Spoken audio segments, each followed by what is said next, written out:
Good morning and welcome back to PJ, his daughter. We have been reading in the book of Revelation, and so you may be wondering why. Well, as I was praying, I just felt like the Holy Spirit speaking to me to read the book of Revelation as a daily devotion for some of you. And so I'm committed to do that. So we have quite a bit to go. But I'd like to keep these short so that you can use them for daily devotions. And I'm trying to keep them maybe at 5 or so minutes. But the one thing that I keep repeating with each one of these readings is that God said that happy is he who reads or who hears this revelation that has been given to John on the Isle of Patmos. So with it comes a blessing, and of course we want to reach out and receive all the blessings that God has for us. So I'm picking up reading in the 9th chapter and starting at the 13th verse, and we're at the 6th trumpet. And I pray this morning that God does bless you as we get into his word. The 6th angel blew his trumpet, and I heard a voice come out of the 4 horns of the golden altar in front of God. It spoke to the 6th angel with the trumpet and said, "Release the 4 angels that are chained up at the river Euphrates."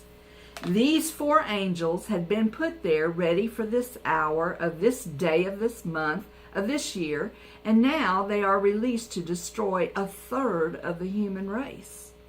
I learned how many there were in their army. Twice 10,000 times 10,000 mounted men. And in my vision I saw the horses and the riders with their breastplates of flame color, hyacinth blue and sulfur yellow. The horses had lions' heads, and fire, smoke, and sulfur were coming out of their mouths. It was by these 3 plagues, the fire, the smoke, and the sulfur coming out of their mouths, that the 1/3 of the human race was killed. All of the horses' power was in their mouths and in their tails, and their tails were like snakes, and had heads that were able to wound. But the rest of the human race who escaped these plagues refused either to abandon the things that they had made with their own hands, the idols made of gold, silver, bronze, stone, and wood, that can neither see, nor hear, nor move, or to stop worshiping devils, nor did they give up their murdering, their witchcrafts, or their fornication, or their stealing. Chapter 10. Then I saw another powerful angel coming down from heaven, wrapped in a cloud with a rainbow over his head.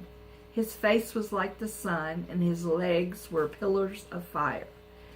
You know, we remember God's rainbow as a promise to us concerning his first time that he destroyed the earth, which he destroyed with water, and he promised that that would not happen again. In his hand he had a small scroll unrolled. He put it in his right foot in the sea and his left foot on the land, and he shouted so loud it was like a lion roaring. At this 7 claps of thunder made themselves heard, and when the 7 thunderclaps had spoken, I was preparing to write when I heard a voice from heaven say to me, "Keep the words of the 7 thunderclaps secret and do not write them down."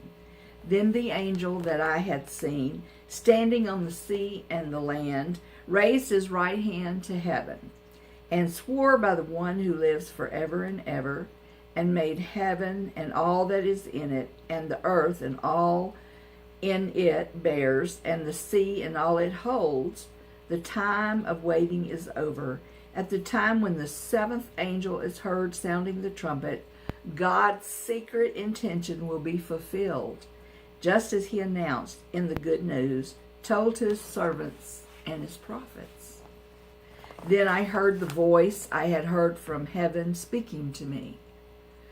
Go, it said, and take that open scroll out of the hand of the angel standing on the sea and land. I went to the angel and asked him to give me the small scroll, and he said, take it and eat it.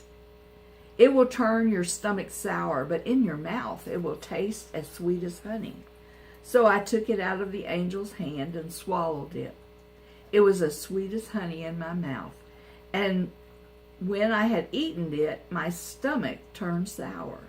Then I was told, you are to prophesy again, this time about many different nations and countries and languages and emperors. Then I was given a long cane as a measuring rod, and I was told, go and measure God's sanctuary and the altar and the people who worship there, but leave out the outer court and do not measure it, because it has been handed over to pagans. They will trample on the holy city for 42 months. But I shall send my 2 witnesses to prophesy for those 1,260 days wearing sackcloth. These are the 2 olive trees and the 2 lamps that stand before the Lord of the world. Fire can come from their mouths and consume their enemies if anyone tries to harm them. And if anybody does try to harm them, he will certainly be killed in this way. They are able to lock up the sky so that it does not rain as long as they are prophesying. They are able to turn water into blood and to strike the whole world with any plague as often as they like.